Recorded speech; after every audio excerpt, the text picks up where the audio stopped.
Lección 11, para el 14 de junio de 2025. Ruth y Esther.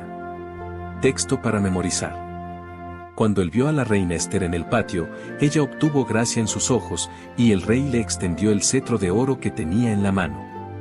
Entonces Esther se acercó y tocó la punta del cetro. Esther 5:2. El decreto de los medos y persas no podía revocarse, aparentemente no quedaba esperanza alguna y todos los israelitas estaban condenados a morir. Pero las maquinaciones del enemigo fueron derrotadas por un poder que reina sobre los hijos de los hombres.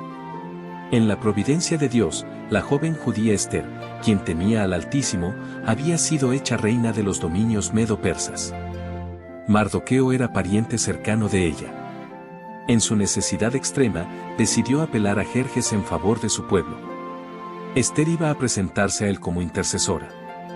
Dijo Mardoqueo, ¿y quién sabe si para esta hora te han hecho llegar al reino? Esther 4:14. La crisis que arrostró Esther exigía presta y fervorosa acción, pero tanto ella como Mardoqueo se daban cuenta de que a menos que Dios obrase poderosamente en su favor, de nada valdrían sus propios esfuerzos.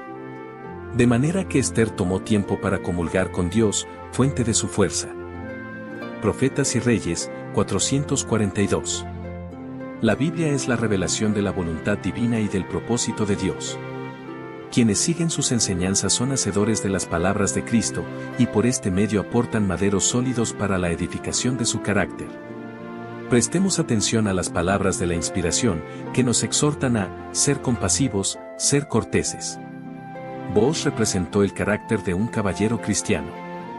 Al igual que Abraham, ordenó a su casa que después de él, guardara el camino del Señor para hacer justicia y juicio. Mostró cortesía a todos sus siervos, y al pasar entre sus obreros en el campo, dijo a los segadores, el Señor esté con vosotros.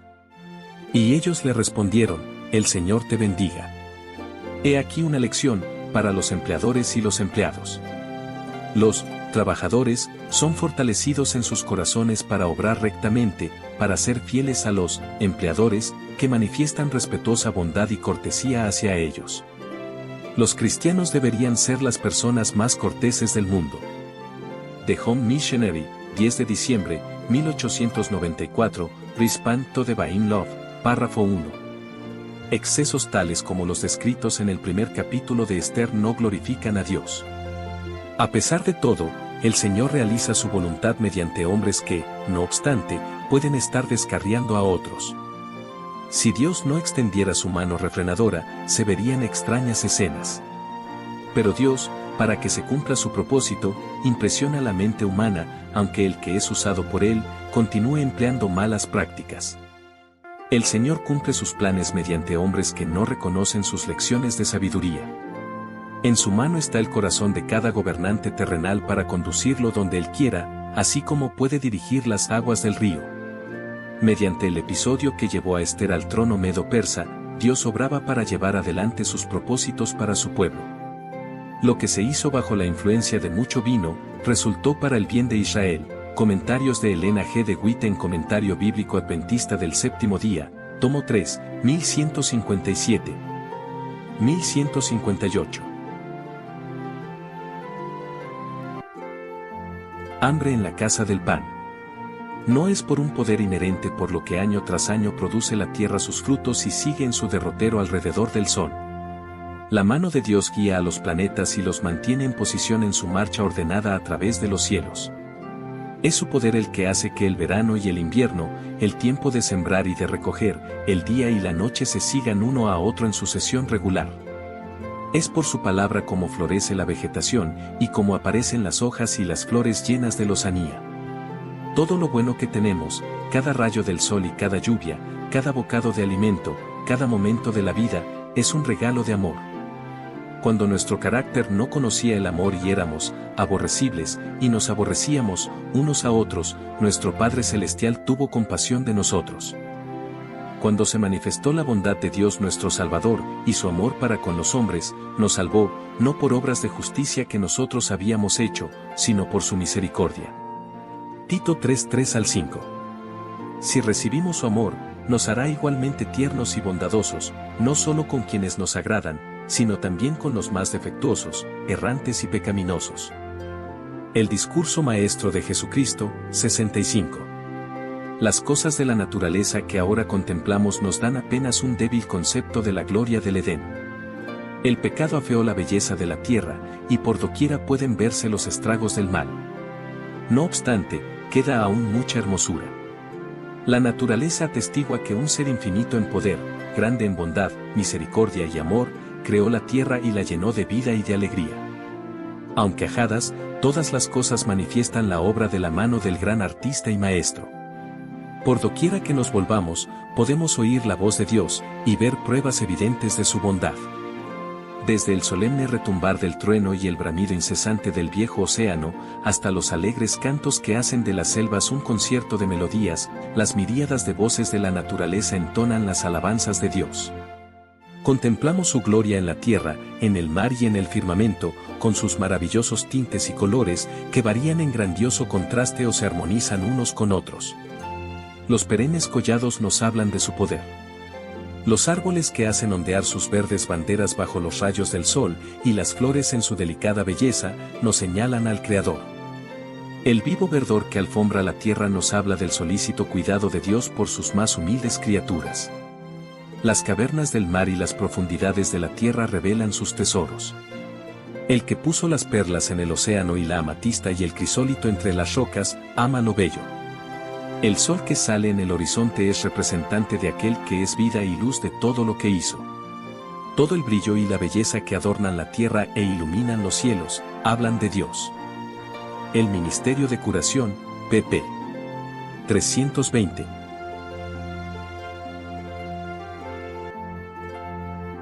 Ruth y Boaz. Otras medidas aún se tomaban en favor de los pobres. Después del reconocimiento de los requerimientos divinos, nada hay que diferencie tanto las leyes dadas por Moisés de cualesquiera otras como el espíritu generoso y hospitalario que ordenaban hacia los pobres. Aunque Dios había prometido bendecir grandemente a su pueblo, no se proponía que la pobreza fuese totalmente desconocida entre ellos. Declaró que los pobres no dejarían de existir en la tierra. Siempre habría entre su pueblo algunos que le darían oportunidad de ejercer la simpatía, la ternura y la benevolencia. En aquel entonces, como ahora, las personas estaban expuestas al infortunio, la enfermedad y la pérdida de sus propiedades, pero mientras se siguieran estrictamente las instrucciones dadas por Dios, no habría mendigos en Israel ni quien sufriera por falta de alimentos. Tales fueron las medidas que nuestro Creador misericordioso tomó para aminorar el sufrimiento e impartir algún rayo de esperanza y alegría en la vida de los indigentes y angustiados. Historia de los Patriarcas y Profetas, 570, 571, 575. Cristo honró también las relaciones matrimoniales al hacerlas símbolo de su unión con los redimidos. Él es el esposo, y la esposa es la iglesia, de la cual, como escogida por Él, dice: toda tú eres hermosa, amiga mía, y en ti no hay mancha. Cantares 4:7. Cristo amó a la iglesia, y se entregó a sí mismo por ella, para santificarla limpiándola en el lavacro del agua por la palabra, para que fuese santa y sin mancha. Así también los maridos deben amar a sus mujeres. Efesios 5:25 al 28. El vínculo de la familia es el más estrecho, el más tierno y sagrado de la tierra. Estaba destinado a ser una bendición para la humanidad. Y lo es siempre que el pacto matrimonial sea sellado con inteligencia, en el temor de Dios, y con la debida consideración de sus responsabilidades. El Ministerio de Curación, 275. Cristo va a venir en las nubes y con grande gloria. Le acompañará una multitud de ángeles resplandecientes. Vendrá para resucitar a los muertos y para transformar a los santos vivos de gloria en gloria. Vendrá para honrar a los que le amaron y guardaron sus mandamientos, y para llevarlos consigo. No los ha olvidado ni tampoco ha olvidado su promesa. Volverán a unirse los eslabones de la familia.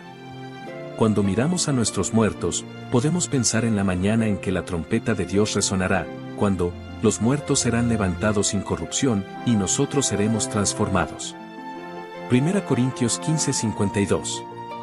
Aún un poco más, y veremos al Rey en su hermosura.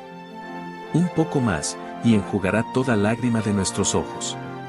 Un poco más, y nos presentará, delante de su gloria irreprensibles, con grande alegría. Judas 1, 24. Por lo tanto, cuando dio las señales de su venida, dijo, cuando estas cosas comenzaren a hacerse, mirad, y levantad vuestras cabezas, porque vuestra redención está cerca. El deseado de todas las gentes, 586. Vos como Redentor. Los que aceptan a Cristo como su Salvador personal no son dejados huérfanos, para sobrellevar solos las pruebas de la vida. Él los recibe como miembros de la familia celestial, los invita a llamar a su Padre, Padre de ellos también. Son sus, pequeñitos, caros al corazón de Dios, vinculados con Él por los vínculos más tiernos y permanentes.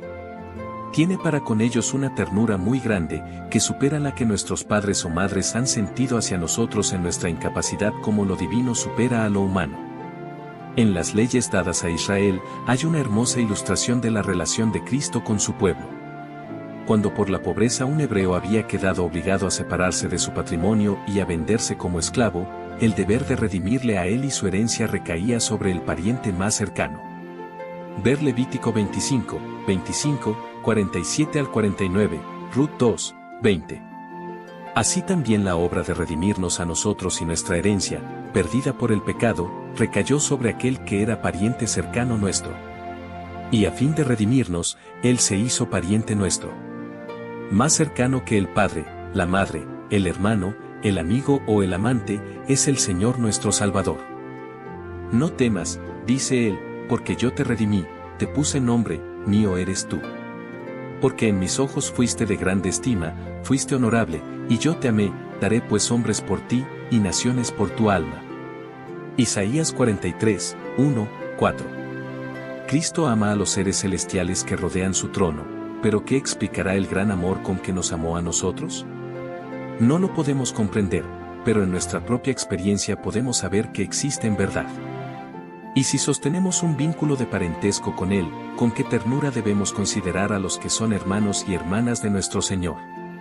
¿No debiéramos estar listos para reconocer los derechos de nuestra relación divina? Adoptados en la familia de Dios, ¿no honraremos a nuestro Padre y a nuestra parentela? El deseado de todas las gentes, 294. Un motivo de la debilidad espiritual de hoy es la baja estimación que los creyentes en Cristo tienden constantemente a formarse de sí mismos. Cristo pagó un precio infinito por nosotros, y desea que su herencia escogida se valore a sí misma de acuerdo con el precio que Él pagó por ella. No defraudéis a Jesús estimándoos en poco. Aprovechad las oportunidades y los privilegios que aumentarán vuestro valor ante Dios, porque aceptando los tesoros de su gracia os haréis preciosos y agradables a sus ojos. La piedad práctica correrá por vuestras vidas como hilos de oro, y cuando Dios contemple vuestra consagración a Él, dirá, haré más precioso que el oro fino al varón, y más que el oro de Ofir al hombre. Isaías 13:12. Todo el cielo se regocija por el alma humana débil y defectuosa que se entrega a Jesús, y en su fuerza vive una vida de pureza. The Signs of the Times, 22 de octubre, 1896, The Source of Strength, párrafo 8. Amán y Satán. El decreto que se promulgará finalmente contra el pueblo remanente de Dios será muy semejante al que promulgó Asuero contra los judíos en la época de Esther. El edicto persa brotó de la malicia de Amán hacia Mardoqueo. No es que Mardoqueo hubiera hecho daño a Amán, sino que se había negado a halagar su vanidad mostrándole la reverencia que solo se debe a Dios. La decisión del rey contra los judíos fue obtenida con falsas declaraciones, por calumnias contra ese pueblo peculiar. Satanás inspiró el plan, a fin de librar la tierra de aquellos que preservaban el conocimiento del verdadero Dios. Pero sus maquinaciones fueron derrotadas por un contrapoder que reina entre los hijos de los hombres. Ángeles que sobresalen en fuerza fueron comisionados para proteger al pueblo de Dios, y las conspiraciones de sus adversarios volvieron sobre sus propias cabezas. La historia se repite. La misma mente magistral que maquinó contra los fieles en siglos pasados obra ahora a fin de controlar a las iglesias caídas, para que por medio de ellas Él pueda condenar y ejecutar sentencia de muerte sobre aquellos que no adoren el sábado idólatra. Pero, aunque así parezca, no libramos una lucha con seres mortales. No guerreamos contra sangre y carne, sino contra principados, contra poderes, contra gobernadores de las tinieblas de este mundo, contra espíritus impíos en las regiones celestes. Sin embargo, si el pueblo de Dios deposita toda su confianza y su fe en el poder divino, toda estratagema de Satanás será tan ciertamente derrotada en nuestro tiempo, como lo fuera en los días de Mardoqueo. Cristo nunca compró la paz y la amistad mediante el consentimiento con el mal. Aunque su corazón rebosaba de amor hacia la raza humana, no podía ser indulgente con sus pecados. Porque amaba a los hombres y mujeres, era un severo reprobador de sus vicios. Su vida de sufrimiento, la humillación a la que fue sometido por una nación perversa, muestran a sus seguidores que no debe haber ningún sacrificio de los principios. El pueblo comprobado de Dios debe mantenerse vigilante, con oración ferviente, no sea que, en su afán por evitar la discordia, entreguen la verdad y deshonren así al Dios de la verdad. La paz se obtiene demasiado cara si se compra con la menor concesión a las agencias de Satanás. La menor concesión de los principios nos enreda en la trampa del enemigo. The Signs of the Times, 8 de noviembre, 1899, The Seal of God, número 2, párrafo 9, 10, 13, parcialmente en El Cristo Triunfante, 368. Pensar y meditar en la bondad de Dios hacia nosotros cerraría las puertas del alma a las sugestiones de Satanás. Diariamente queda comprobado el amor de Dios hacia nosotros, y sin embargo, no pensamos en sus favores y somos indiferentes a sus súplicas. Él trata de impresionarnos con su espíritu de ternura, su amor y tolerancia, pero apenas si reconocemos los indicios de su bondad y poco nos percatamos de la lección de amor que Él desea que aprendamos. Algunos, como Amán, olvidan todos los favores de Dios, porque Mardoqueo está delante de ellos y no es castigado, porque sus corazones están llenos de enemistad y odio, más bien que de amor. El espíritu de nuestro amado Redentor que dio su preciosa vida por sus enemigos. Testimonios para la Iglesia, tomo 4, 220. Para esta hora.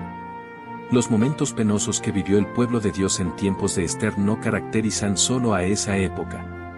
El revelador, al mirar a través de los siglos hasta el fin del tiempo, declaró: entonces el dragón fue airado contra la mujer, y se fue a hacer guerra contra los otros de la simiente de ella, los cuales guardan los mandamientos de Dios, y tienen el testimonio de Jesucristo. Apocalipsis 12:17. Algunos de los que viven hoy en la tierra verán cumplirse estas palabras. El mismo espíritu que en siglos pasados indujo a los hombres a perseguir la iglesia verdadera, los inducirá en el futuro a seguir una conducta similar para con aquellos que se mantienen leales a Dios. Aún ahora se están haciendo preparativos para ese último gran conflicto. El decreto que se promulgará finalmente contra el pueblo remanente de Dios será muy semejante al que promulgó Asuero contra los judíos. Hoy los enemigos de la verdadera iglesia ven en el pequeño grupo que observa el mandamiento del sábado, un Mardoqueo a la puerta. La reverencia que el pueblo de Dios manifiesta hacia su ley, es una reprensión constante para aquellos que han desechado el temor del Señor y pisotean su sábado. Profetas y Reyes, 444. En tiempos antiguos, el Señor realizó maravillas mediante mujeres consagradas que unieron sus esfuerzos con aquellos hombres que habían sido llamados a ser los representantes de Dios. Hubo mujeres que ganaron grandes y decisivas victorias. Más de una vez en tiempos de crisis, fueron colocadas en posiciones importantes que les permitieron salvar muchas vidas. Mediante la reina Esther, el Señor efectuó una poderosa liberación de su pueblo. Cuando parecía que no había poder humano que pudiera salvarlos, Esther y las mujeres asociadas con ella oraron, ayunaron y actuaron prestamente, y lograron la salvación de su pueblo. Hijas de Dios, 44-45. Los momentos penosos que vivió el pueblo de Dios en tiempos de Esther no caracterizan solo a esa época. El revelador, al mirar a través de los siglos hasta el fin del tiempo, declaró: entonces el dragón fue airado contra la mujer, y se fue a hacer guerra contra los otros de la simiente de ella, los cuales guardan los mandamientos de Dios, y tienen el testimonio de Jesucristo. Apocalipsis 12:17. El decreto que se promulgará finalmente contra el pueblo remanente de Dios será muy semejante al que promulgó Asuero contra los judíos, en los tiempos de Esther. Los que temen a Dios no pueden aceptar una institución que viola un precepto del Decálogo. En este campo de batalla se peleará el último gran conflicto en la controversia entre la verdad y el error. Y no se nos deja en la duda en cuanto al resultado. Hoy, como en los días de Ester y Mardoqueo, el Señor vindicará su verdad y a su pueblo. Profetas y Reyes, 444.